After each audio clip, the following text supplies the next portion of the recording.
Good day everyone, Roblin P. Magluyan from Bachelor of Secondary Education, major in English 1A. We will talk about Human Act, what is Act of Man, and also the essential attributes of Human Act. Dili na to mahibalaan unsay kalahian sa Human Act. The Act of Man is also the essential attributes. What are the essential attributes of Human Act? So first, we will define Human Act. Unsa jud tuod ang Human Act, no? So Human Act, man's perform knowingly, freely, and voluntarily of the actions. It is an act that is performed only by a human being and thus is proper to a man. So human act, these are the actions that perform only by human being. Ginabuhat sa tao. So, kani nga actions, you did these actions because kabalo ka nganong imong gibuhat. Kabalo ka, what are the consequences of the actions that you did, no? You are nakay knowledge. It is your will to do that actions. It is your intentions to do that actions. We refer to these actions as deliberate, intentional, and voluntary. So mo to akong giingon. Deliberate, intentional. Kusa dyan yung mga ginabuhat ng actions. So mo na siya ang human act. So next, nakasabtan to siya. Let's proceed to the Act of Man. What is Act of Man? Diri ato na po i-define unsa ang Act of Man. So Act of Man, they are instinctive and are not within the control of the will. So Act of Man are actions beyond one's consciousness, not dependent on the intellect and will. So there is Act of Man done without knowledge. No, more siyang opposite sa human act. Kasi human act, knowledgeable kayo ka sa imong actions. It is your intentions. While there is act of man, done without knowledge, walay kaalam-alam, or without the control of the will. Wala ka kabalo, kanus sa mahitabo. Kanus ani mo mabuhat. Nganong giimong gibuhat. No? So acts, there is the act of man. Act that are performed by men without the master of the intellect and the will. Dili kusa niya nga gibuhat na nga actions. Or nabuhitabo lang nag-iyaha. Nga dili nimo or wala kay kaalaman nganong nahitabo, no? So, when can we say that an act of man can become a human act? Kano sa tama kaingon nga ang act of man, pwede siya may human act. So simple ra kayo, no?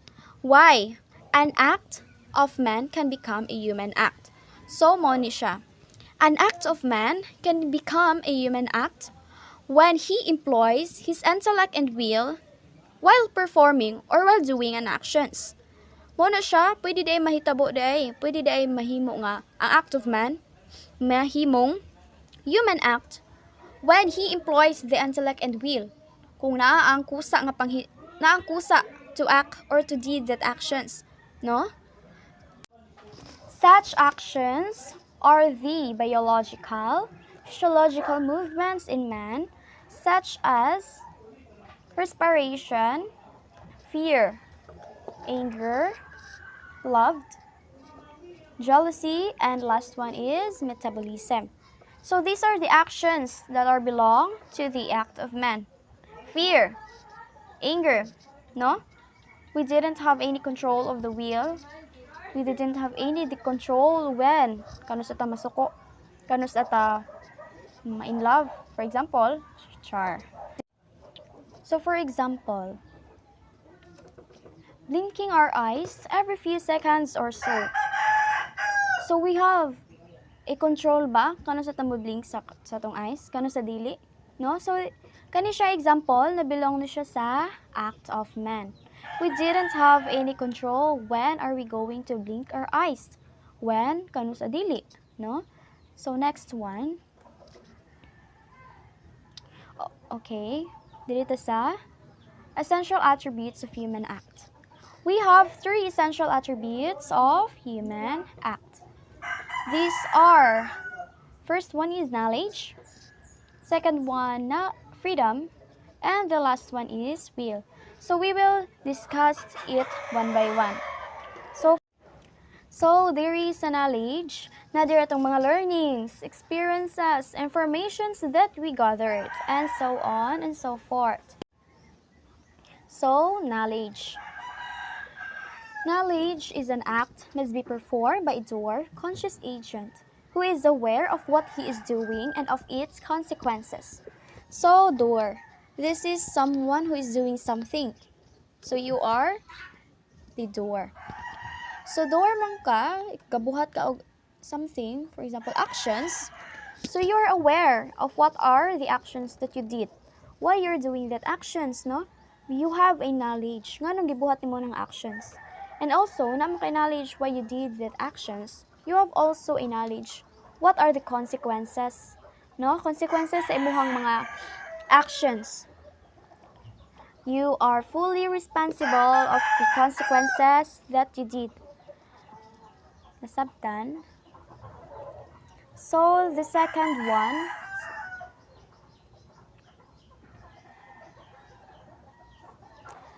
for example, no? Para masabtan. Knowledge. For example is gusto ka mulaag. Nga, wala ka na nanghid. You have a knowledge nga, kabalo ka sa consequences nga mulaag ka nga di ka mananghid. So, your parents or your guardian will get angry. Masuko sila. Pero, gibuhat Japon nimo na nga butang. And also, you are fully responsible sa mong consequences. Kabalo ka nga masuko, pero mo Japon sila, pero mo nila ag Japon ka nga, wala na nanghit. So, the second one is freedom. An act must be performed by an agent who is acting freely by his own volition and powers. An action under duress against one's will is not entirely a free action. So, there is a freedom. By the way, what is volition? Volition is something will. It is your will, no? Acting freely by his own volitions and powers. So, there is a freedom. Act, mo ni siya ang actions nga gibuhat nimo by your own initiatives and choices. It is your choice. You have a freedom to choose the choices sa imong actions. No, without being forced by someone, without being forced by another person or the other situations. Wala ka gipugos nga gibuhat nimo na because you have a freedom to do it according sa imong gustong actions sa imong buhaton. Wala ka gipugos nga buhaton nimo na or something nga ana. So it makes the doer the father of his acts. No? And thus the doer is responsible of its consequences.